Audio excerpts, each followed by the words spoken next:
Et Frédéric Seguette et Tatiana Julien qui sont avec nous ce matin pour nous faire vivre finalement en avant-première le Festival Art Danse, pour nous en dire beaucoup plus. Je vais commencer par vous, Frédéric, parce que vous êtes le tout nouveau directeur du CDCN. Déjà, CDCN, ça veut dire quoi précisément? Ça veut dire Centre de développement chorégraphique national. Il y en a 12 en France. D'accord. Voilà. C'est quelque chose qui rayonne sur la Bourgogne-Franche-Comté. C'est très très important. Je le disais tout à l'heure.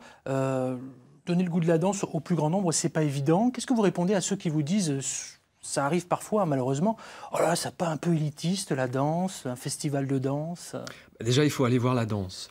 C'est vrai que les gens parfois ont un jugement sur la danse sans l'avoir vraiment vue dans la diversité. Un festival, c'est ça aussi. C'est une diversité de propositions. Donc c'est une façon d'entrer dans la danse. Et le projet que je vais porter, c'est aussi sortir des théâtres, aller vers les publics. Donc c'est aller à la rencontre des publics et, je l'espère, les inviter à venir au théâtre ensuite. En tout cas, on voit quelques exemples en même temps qu'on est en train de parler. Oui. Alors je précise que ces images ont été tournées avant sur d'autres festivals. On en est à la plus de 30e édition, c'est la 32e édition pour être très très précis, du festival Art Danse qui rayonne sur toute la Bourgogne-Franche-Comté. Vous n'êtes pas à l'origine de la programmation de cette année, mais vous nous le disiez, si j'ai bien compris, vous allez insuffler un nouveau souffle. Vous allez aller vers quoi bientôt? Alors ce que je vais faire avec l'équipe du CDCN et puis l'ensemble des partenaires régionaux, c'est développer, comme je vous disais, un axe danse situé, c'est-à-dire un axe de la danse dans les espaces publics, à la rencontre des publics, mais aussi dans les théâtres, en lien avec le contexte dans lequel la danse se développe. Parce que ce qu'on ne sait pas forcément, Frédéric Seguette, qui est tout nouveau dans la région, c'est que vous avez déjà œuvré, si j'ose dire, au Jardin du Potager à Versailles, notamment, pour un festival où il y avait aussi de la danse. Ça veut dire que demain, on peut avoir, je ne sais pas moi, sur la citadelle de Besançon, à Beaune, à Dijon, à Châlons, à Montbéliard, enfin un peu partout, des événements autour de la danse. C'est l'idée, c'est l'idée. Alors il y en a déjà qui existent, je vais les accompagner, je vais les développer, comme le festival Entre Cours et Jardins, qui est aussi sur Dijon, mais il y a d'autres lieux déjà aussi qui développent des projets dans les jardins, dans les espaces publics. Je vais leur donner plus d'ampleur, je vais les accompagner. C'est la mission aussi d'un centre de développement chorégraphique national. Alors, vous accompagnez aussi les artistes. Tatiana est là. Vous êtes, vous, Tatiana, artiste en résidence, ça veut dire quoi? Je suis artiste associée. Ça veut dire que pour une durée minimum de 3 ans, c'est un dispositif qui est mis en place par le ministère. On monte des projets ensemble avec le CDCN qui sont liés à leurs enjeux de territoire, leurs partenaires locaux où l'idée est de travailler aussi avec des actions culturelles, donc des ateliers qu'on propose ou des formes de projets participatifs où on emmène des amateurs à participer à des projets de création avec les artistes, en tout cas de la porosité entre les artistes, donc là en l'occurrence moi et les danseurs ou les compositeurs ou les personnes qui travaillent avec moi, avec les personnes qui habitent en fait cette région, ce territoire, et ceci dans la durée. Voilà. On va voir un petit exemple de ce que vous faites, vous, Tatiana Julien, avec un extrait de votre spectacle. Juste avant, pourquoi Soulèvement? Pourquoi ce titre-là? C'est un titre, comme le titre l'indique, ça parle du besoin de l'être humain de se soulever, d'une nature révoltée de l'être humain. Et du coup, j'y développe pendant 1 heure, donc le solo dure 1 heure, la question de la résistance. Et donc ça prend différentes formes durant tout le spectacle. Et c'est très chargé d'une ambiance sonore, d'archives sonores, de récupération d'archives sonores. C'est en ça que c'est un petit peu différent, parce que pour avoir vu quelques extraits, on va en découvrir un d'ici quelques secondes, il n'y a pas que de la musique, c'est-à-dire qu'il y a des paroles, et on se dit, sur des paroles, on ne danse pas. Et si vous arrivez à faire danser, c'est en ça que c'est différent? Si, sur des paroles, on peut danser, on n'est pas obligé d'être collé à ce que mais là, on va le voir, c'est des paroles de manifestation, de manifestants. On va comprendre. On regarde un petit extrait et puis on revient ensemble pour vous parler du Festival Art Danse. C'est la 32e édition. Regardez. Nous pouvons dire que ce qui se passera ce soir se passe dans le domaine de l'histoire.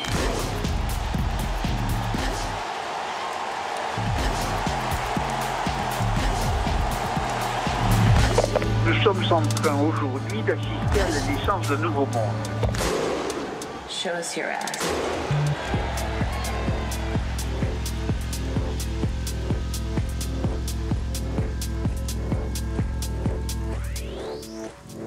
Au fond, qu'est-ce que l'imaginaire? Depuis que le monde est monde, c'est probablement ce que l'homme a créé en face des dieux.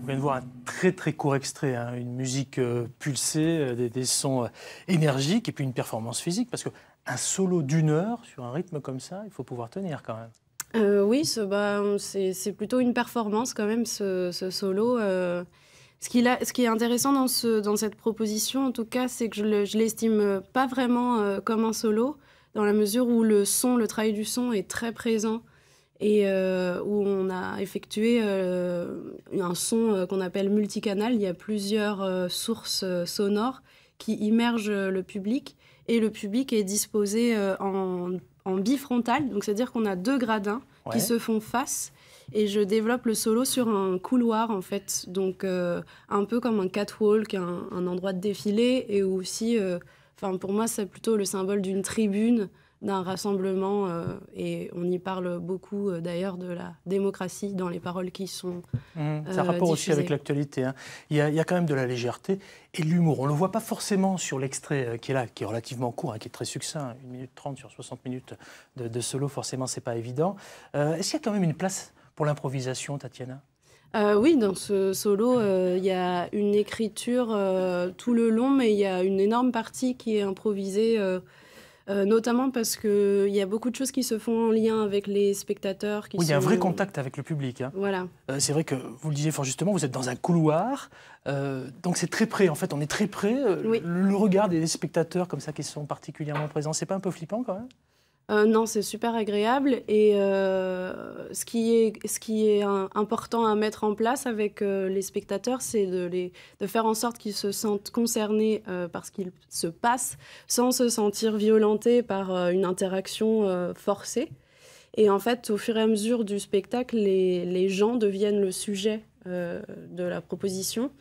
Et du coup, on met en place plutôt un rapport d'empathie avec l'idée, c'est aussi pour moi de passer de quelque chose d'assez spectaculaire, assez pop, assez glamour et assez rigolo, assez léger, vers quelque chose d'assez fragile en fait, une mise à nu très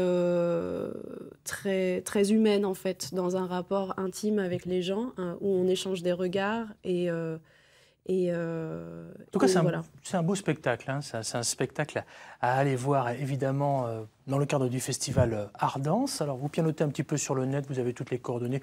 Beaucoup d'événements, on ne va pas tous les donner. Frédéric Seguette, là, on a voulu flasher un petit peu celui de Tatiana, qui s'appelle Soulèvement. Je le redis, c'est important. Soulèvement, ça sera précisément d'ailleurs lundi 28 janvier à 20h à l'Athénéum de Dijon.